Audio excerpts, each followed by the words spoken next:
innovation na makambo ya mpepo tope aviation na RDC. Compagnie africaine d'aviation c'est ana mokuse alela yango minu na nenga kosakana tedi et commandé domaine na ye. Après réception, il y a premier Airbus A330, oyo CAA yakanango, mikolo eleki, yangonde suki saka masolo, ndi melangai mwana Kongo que CAA a outil lisusu ko bambo la koko di koko na botu na domaine aérien avec arrivée P réception, il y a deuxième avion SICA Airbus A330. Ah! Airbus A330, deuxième frappe yangoyo, ya mokwake na mapate RDC. Ya boebon di melangai que mon côté na terrain po ezalana nute. Et comme il est lontim bananzuzi veut dire ma passa Airbus A330, ba avion ya mokwake ya liboso yaka yangoyo. Bozo Alix ezanango.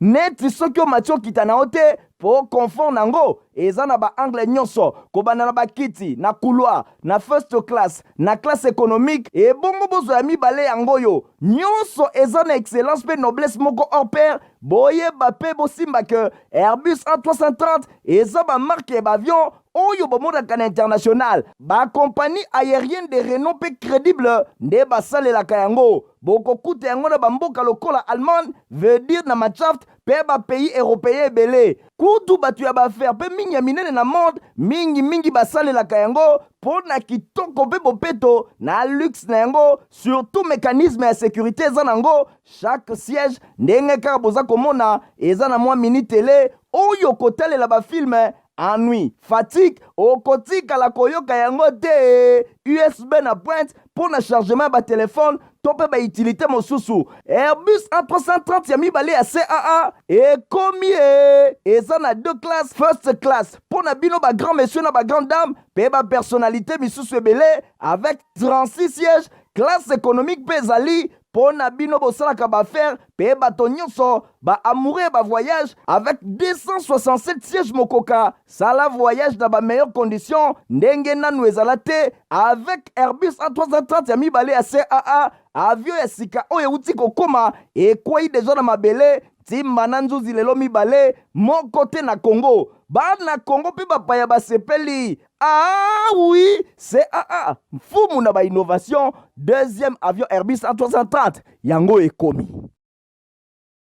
Lundi, et là, merci pour vos belles à la télévision pour la colonne info, la journal, il y a peuple pour le peuple. Bon début de semaine, Namabota la binoto, font la journal pour l'ambassadeur, il y a Cuba, pays à Brésil, pays à Longo, il y a Turquie. Va présenter qui va lettre, il y a créance et pays à chef de l'État Félix Antoine Tshisekedi Tshilombo. Reportage, héritier Mapide.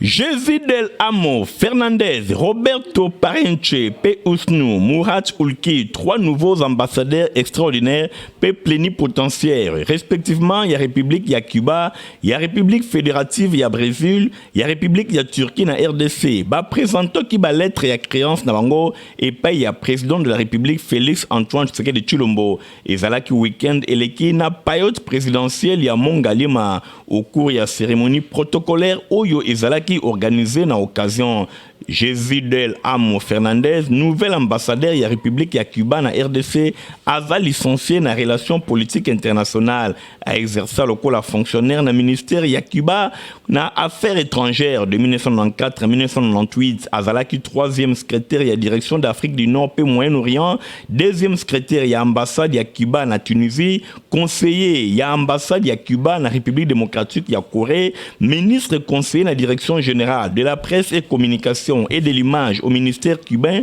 il y a affaires étrangères depuis 2022, ambassadeur de la République démocratique du Congo. Depuis 2022, P. Azalaki, ambassadeur de la République centrafricaine. Ambassadeur ya Brésil, Roberto Parenche, yé à Botamana, Sao Paulo, le 25 juin 1956, Aza diplômé na architecture, ya université, ya Mackenzie. Avant à Kendekoye Kola, journalisme, na faculté métropolitaine ya Sao Paulo, en tant qu'architecte, a travaillé dans plusieurs régions ya Brésil, dans le domaine ya construction civile, et longo na ba projet résidentiel et commerciaux. En 1998, a rejoint qui académie diplomatique, ya institut Institut Rio Branco et Paiwapi, azalaki chef de division ya document ya voyage, ya division ya communauté brésilienne na étranger, pe na coordination générale ya planification et intégration consulaire. Azalaki pe a occupaki ba haute fonction na ambassade ya mboka na ye na Canberra na consulat général ya Miami. Turk Husni Murat Ulki ye abotama na Ankara le 30 octobre 1965 à Salaba études universitaires na ye na Bogazishi kuna na faculté ya économie ya sciences politique. Ambassadeur Ulku exerçant la fonction ebele na carrière diplomatique na ye. Azalaki troisième secrétaire na direction générale ya Europe de l'Est pe ya Asie. Deuxième secrétaire na ambassade turque na Téhéran, consul général na Shanghai na Chine, ambassadeur na Ouagadougou na Burkina Faso, ambassadeur na Yaoundé na Cameroun pe membre ya commission ya classification ya archives. Vice-ministre ya affaires étrangères Sami Adubango Aouto, directeur ya cabinet ya chef de l'État Ghislain Nyembo. Mbouiza, conseiller principal ya collège diplomatique Christian Bouchiri Bango Nyonso, ba assistaki na cérémonie ya présentation ya ba lettre ya créance. totikala kaka na masolo ya chef de l'État pour na que chef de l'État Félix Antoine Tshisekedi Tshilombo ye ayambaki mokolo ya samedi 17 septembre délégation ya ba chef coutumier o ba yaki ko betela ye masolo ya ba conflit o ezali ko opposer ba teke na ba yaka reportage.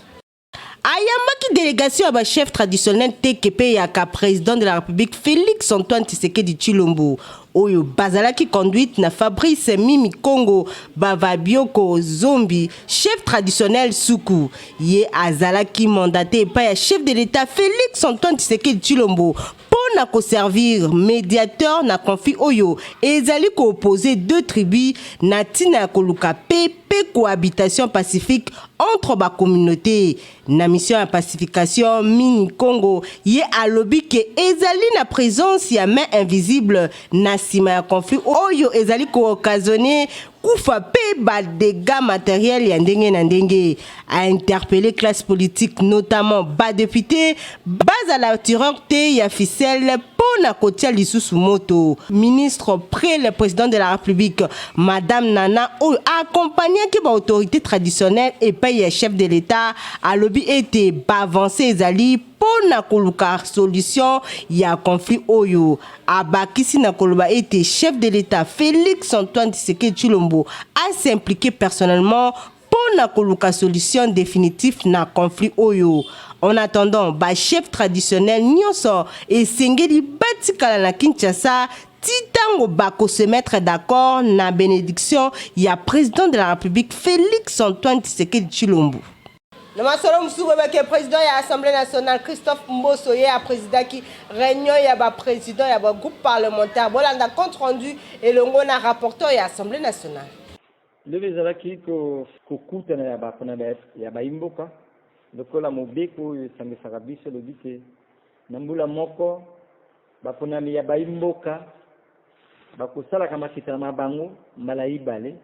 sanza isato bon oyo kofungwama ya makita osalamaki lobi ezalaki ya mbala ya suka ya mbula oyo bomo meseno makita ya mbala oyo ekolobela mingi mokano oyo epesaka makoki na mbula makali po atonga mboka to po akama mboka malamu mokana ngo ezali wabengaka yango projet ya budget loi de finance mobeko oyo epesaka mbula makali makoki ya kosangisa mbongo pe ya kotala komo lolenge nini akosalela makoki oyo bongo mbala oyo kwa tokutana likambo ya liboso oyo tokotala yango ezali mobeko oyo ekosalaki topesa mbula matali mbongo makoki mpo akamba mboka malamu pe ndenge tokuti kokutana sika sikoyo biso bakonzi ya bituluku ezali kosala ndako monene oyo ya kopona mibeko likambo moko ya motu ya monami ya bike commission ya droit de l'homme biro nango yumeli mingi bongo assemblée plénière na conférence de président bazwi mokano ete mbala oyo ekoleka te esengeli bakundolela sale elingi koloba ete bakambi ya sika ya organe oyo droit de l'homme totia bango po bo bazali wana bayumeli mingi mpona kobongisa mpe motindo oyo bato ya libanda bazali komona ekolo na biso lokola bazalaka bapona bango kopona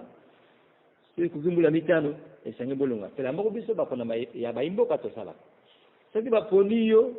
okomi mbula mitano ifo leka okende batia ekipe mosusu ya afrika kaka la masolo ya Christophe Mbosso Boyebake ya représentant qui chef de l'État Félix Antoine Tshisekedi Tshilombo na obsèque ya la reine Elisabeth II en Angleterre. Boyebake cérémonie et salemaki mokolo ya lundi 19 septembre na Londres. Mbosso Kodia azalaki ni président de ya Assemblée nationale ya Afrique o ayambamaki à titre ya président de la République. Tebeta bongo masolo ya Premier ministre Jean-Michel Samba o ya président qui cérémonie ya signature ya protocole d'accord entre République démocratique du Congo na Émirats arabes pour investissement moko ya o etali 1 milliard de dollars américains na dinasona apesibino ba précision. Président qui samedi 17 septembre 2022 na cabinet na ya mosala yena ni premier ministre Jean-Michel Samba Lukonde Kenge na cérémonie ya signature ya protocole d'accord entre société primaire groupe limited na consortium Emirati oyo bazala qui représenté na secteur privé na ba Émirats arabes unis pe gouvernement congolais représenté na ministère ya ba mine pour na ko renforcer pe augmenter ba échanges bilatéraux entre bamboka oyo mibale ezala qui concrétisation ya ba accord conclu entre Altesse le président des Émirats arabes unis Cheikh Mohammed Ben Zayed Al Nahyan président de la République Félix Antoine Tshisekedi Tshilombo na visite na bango na octobre 2021 kuna na Abu Dhabi montant yaba échange oyo etikali pona ko déterminer néanmoins esengeli boyebake protocole oyo eza signé pona komema investissement ya 1 milliard de dollars américains protocole d'accord oyo ezali ya sika pona lancement yaba investissement Emirati à venir na République démocratique du Congo. A se confier qui liboso ya bapandisango Salem Al-Jaberi, chargé d'affaires commis na préparation ya ouverture na novembre prochain, ambassadeur ya ba Émirats arabes unis na Kinshasa a affirmé que au cours ya année prochaine, ba entreprise ebele na secteur privé ya ba Émirats arabes unis ba kozala bousculé na ba portillon ya République démocratique du Congo pour na ko investir na ba domaine ya agriculture, ba mine, pe ba énergie renouvelable. Pour na ye ouverture ya ambassade ya ba Émirats arabes unis na Kinshasa et ko salema na mois ya novembre prochain oyo et ko constituer na ouverture ya nouvelle page na ba relation entre bamboka oyo mibale et pa yuapi ba investissement na année prochaine et kozala ebele protocole d'accord oyo ezali signé na idée ya ko renforcer pe ko augmenter ba échanges bilatéraux entre ba pays oyo mibale. Tobeta bongo masolo ya député national élu ya Moamba honorable Pierre Kangoudia ezako lembate ko sali sa population na etepe base na ya Moamba akitaki na commune ya Kisenso pe na quartier ke mikuna na Rigini pour na kopesa don ya basak Polanda. Molobeli ya bana Moamba ye oyo moto o ayebi pasi na bango honorable Pierre Kangoudia toujours pene ya population na ye baye ba pesa ye confiance alembaka te pe alalaka pongi te s'il faut kolukela ba électeur na ye solution awa asalaki descente musclée na commune ya Kisenso mingi penza na érosion ya quartier 17 mai o ezali konyoko la population malembe carnaval na population et pas wapi honorable Pierre Kangoudia alingaki alpalpe na miso ye moko érosion oyo ayaki maboko pamba te na maboko amemelaki bango don ya 5000 sacs na kosunga population azali komibundisa mana érosion oyo wana ezali première geste te ya l'homme du peuple honorable Pierre Kangoudia Pambate, depuis Abanda Kosunga population, a commis déjà na 120 000 sacs. Depuis Moussala ya Kosunga, Bana Kisenso et Banda. Geste o epese ki population ya Kisenso et Sengo. Na ndenge ya kosakana te. Bango nyonso bamoni ke bolingo eyebanaka na misala.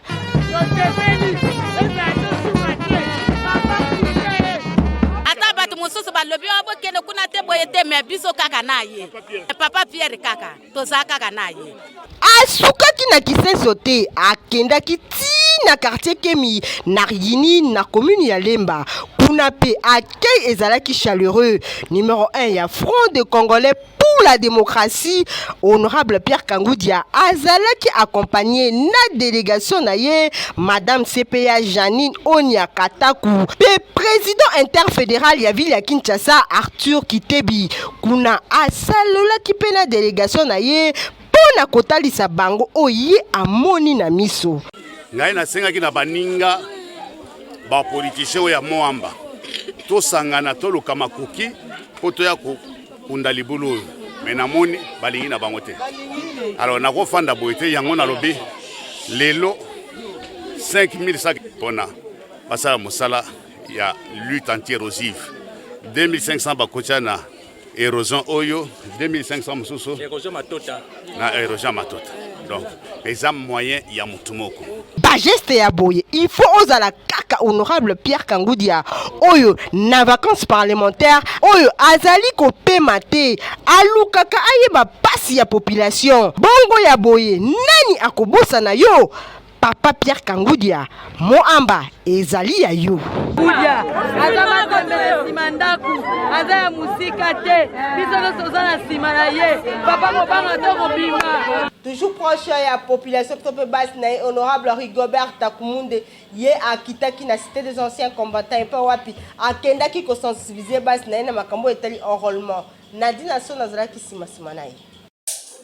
Ayambamaki lokola Yesu na Jerusalem ye nani honorable Rigobert Takumunde bakiselaka ye yaya ya baleki okita na ye na cité des anciens combattants epai wapi ye abotama pe ya kola bana cité bayambaki ye kitoko na kovanda na bango kobeta masolo bana cité bodo balobi ezande likambo ya mabele mame lokola motolu ya honorable Rigobert Takumunde ekunda makuna bana cité balobi yaya ya baleki cité bodwe na yo ekomi ya kobeba surtout école oyo oyebaka mingi na kombo ya liloba école oyo ebimisa bato ya ndenge na ndenge école wana lelo soki okiti kuna otali okoyoka mawa po baban ya malonga ezalaka te bana bafandaka na se école ebebi penza na ndenge ya mukete kosilisa na bango masolo na oyo etali école balekaki na likambo etali courant na cité Baudouin courant ya malonga ezalaka lisusu te depuis miyibi bayiba bakable ti lelo SNEL ayana nukozongisa yango te surtout na quartier K quartier A na quartier B molili na molili net na kati ya libumu bana cité baza ko vivre na ba condition moko ya bien te e bongo tango honorable Rigobert Takumunde yaya ya baleki bakiselaka ye mwana lukunga ya tongo azwaki maloba lokola ye alalaka te alobi akobeta ba porte nyonso kino courant ekozonga ya malamu na cité des anciens combattants pe alaki bango ke akobeta tour na école liloba pona ko trouver solution na ba problème nyonso ezwami na école wana Rigobert Takumunde yaya ya baleki asukaki bongo te asensibilizaki bana nyonso tu ya ba anciens combattants pona oyo etali bongo enrôlement Maloyo sur papier événement to considérer vacances na biso kosala yango wapi libane to sa poto mon musée batino so bona peke bamona ke ya baleki pe azala batatu de beli ba sima na ye ezati bamona ga ngai bazomona ngi na sima te ezala wapi to na bitumba sola so ke bitumba azobunda hivi ba ndenge siko bana sima ndaba tunanta la buba bazate sola ba osate ba tumba atimi le zato ke ndaka na pula ko bazomona te na ngi le jour là nga na telemi na zolo babata ke bato bazale bele mutu mutoi bandama na wana bato combien 50 200 300 aina bato mobilisation za makasi usali mwa miti mwa to combien. Compagnie africaine d'aviation CA azako présenter ba avion na yemi balé ya Airbus A330 volanda reportage o ya Michael Brice Toto. Innovation na makambo ya mpepo tope aviation na RDC compagnie africaine d'aviation CA na mokuse alela yango minu na nenga kosakana tedi et commandé domaine na ye après réception ya premier Airbus A330 oyo CAA yaka nango mikolo eleki yango nde sukisaka masolo ndimela ngai mwana Kongo ke CAA auti lisusu kobambola koko na ebotu na domaine aérien avec arrivée pe réception ya deuxième avion ya sika Airbus A330. Airbus A330 deuxième frappe yango yo ya mokwake na mapate RDC ya boebondi melangai ke mon côté na terrain po ezala nanu te et comme le lontimba na nzuzi veut dire mapasa Airbus A330 ba avion ya mokwake ya liboso yaka yango yo bozwa lix eza nango neti soki o matio kita na ote po confort nango eza na ba angle nyonso kobanda na bakiti na couloir na first class na classe économique et bongo bozo ya mibale yango yo nyonso eza na excellence pe noblesse moko hors pair boye bape bosimba ke Airbus A330 eza ba marque ba avion oyo bomodaka na international ba compagnie aérienne de renom pe crédible nde basalelaka yango bokokuta yango na bamboka lokola Allemagne veut dire na Machaft pe ba pays européen ebele kutu batu ya baaffaire pe mingi ya minene na monde mingi basalelaka yango po na kitoko pe bopeto na luxe na yango surtout mécanisme ya sécurité eza nango chaque siège ndenge kaka boza komona eza na mwa mini télé oyo kotalela bafilme ennui, fatigue, okotika la koyoka yango te USB na pointe pour na chargement ba téléphone tope ba utilité mosusu Airbus A330 ya mibale ya CAA et combien eza na deux classes first class pour na bino ba grand monsieur na ba grande dame pe ba personnalité misusu ebele avec 36 sièges classe économique pe ezali pour na bino bosalaka ba faire pe bato nyonso ba amoureux ba voyage avec 267 sièges mokoka sala voyage dans ba meilleures conditions ndenge nanu ezala te avec Airbus A330 ya mibale ya CAA avion ya sika oyo uti kokoma ekwei deja na mabele timba na nzuzi lelo mibale moko te na Congo bana Congo pe bapaya basepeli oui CAA mfumu na ba innovation deuxième avion Airbus A330 yango ekomi Protiva pesa poto malonga o mukolo pe okoki komela yango eza kopesa bana santé moko kitoko Yena zoko ya bien bébé pro azoko ya bien po ayeka Protiva bongo bébé ni pipi c'est etumbana pota ndeko na malika mini mo ezolela makasi bo ezoloka ntina balabala yeka boye alia na pasi mwana oyo mwana kolia na pasi te eske biloko azolia oyo azosepela nango tala bébé pro ye aliaka kaka Protiva bandiku naza kupesa bino Jean-Pierre ya mwana oyo bébé pro banda kuma kuria aliaka kaka Protiva butala ekola linai Protiva kitoko na miso elengi na munoko misala na nzitu ya bana pona société ya santé ya bana esengeli baliaka potopoto Protiva tala lelo yo bébé pro akoli malamu po aliaka potopoto Protiva bina kuna chimakate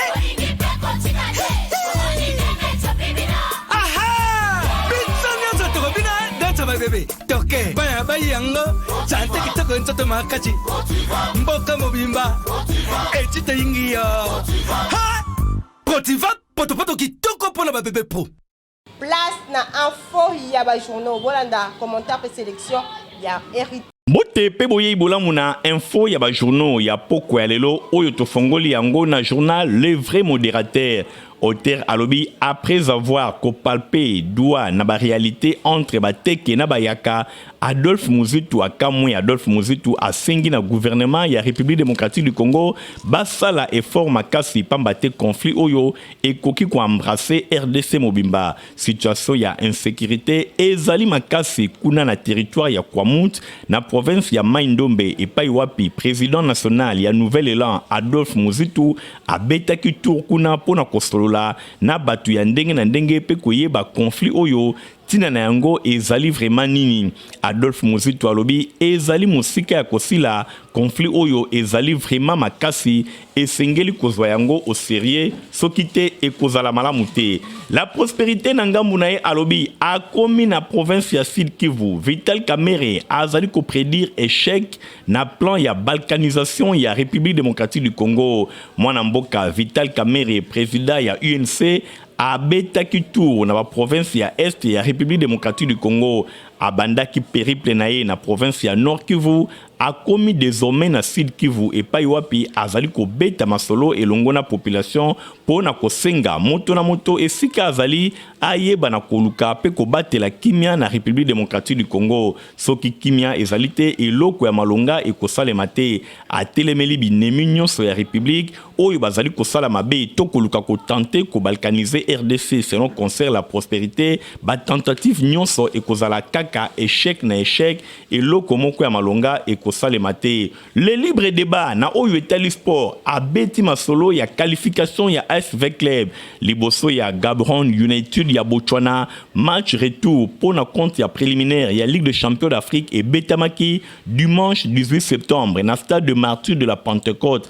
et paiwapi ASV Club abimi bongo elombe na kolonga ka équipe ya Gaborone ya Botswana na 3-1 babi avec club etamaki et pai ya Rosen Varel défenseur P Eric Kabwe Marouf Tchakei Yende a clôturaki dans 3e but sur coup franc Oyo et PSV Club qualification na ye pour na 16e de finale ya Ligue des Champions. Voilà na information Oyo ndete soki si info ya ba journaux ya poko ya lelo botikala. O sepela ki na journal Oyo bo pesa merci na Gantingi Azalaki na sima ya caméra Christian Kangebeni na montage concours rédactionnel ya Nadine National héritier mapinemi ya supporter ki journal pe ya kondona ki yango ngala mno pesa ni rendez-vous ko la lobby. Au revoir.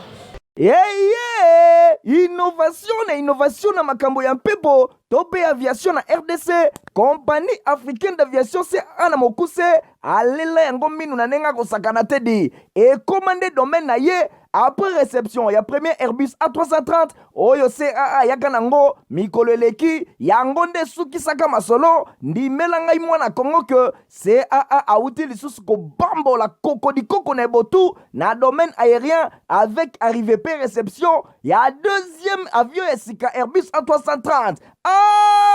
Airbus A330 deuxième frappe yango yo ya mokwake na mapate RDC ya boebondi melangai ke mon côté na terrain po ezala nanu te et comme les lontimba na nzuzi veut dire mapasa Airbus A330 ba avion ya mokwake ya liboso yaka yango yo bozwa lix eza nango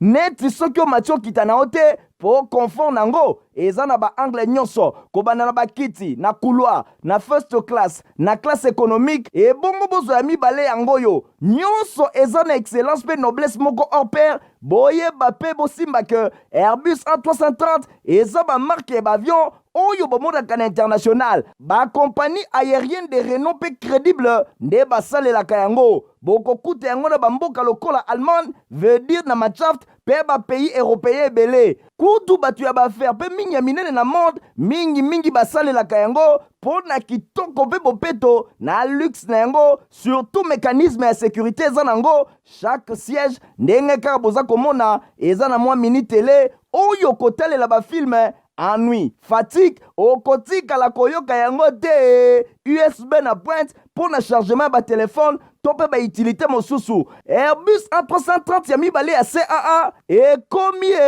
eza na deux classes first class pour na bino ba grand monsieur na ba grande dame pe ba personnalité misusu ebele avec 36 sièges classe économique pe zali pour na bino bosalaka ba faire pe bato nyonso ba amoureux ba voyage avec 267 sièges mokoka sala voyage dans ba meilleures conditions ndenge nanu ezala te avec Airbus A330 ya mibale ya CAA avion ya sika oyo uti kokoma ekwei deja na mabele ntimba na nzuzi lelo mibale moko te na Congo. Bana Congo mpe bapaya basepeli. Ah oui, CAA mfumu na ba innovation. Deuxième avion Airbus A330 yango ekomi.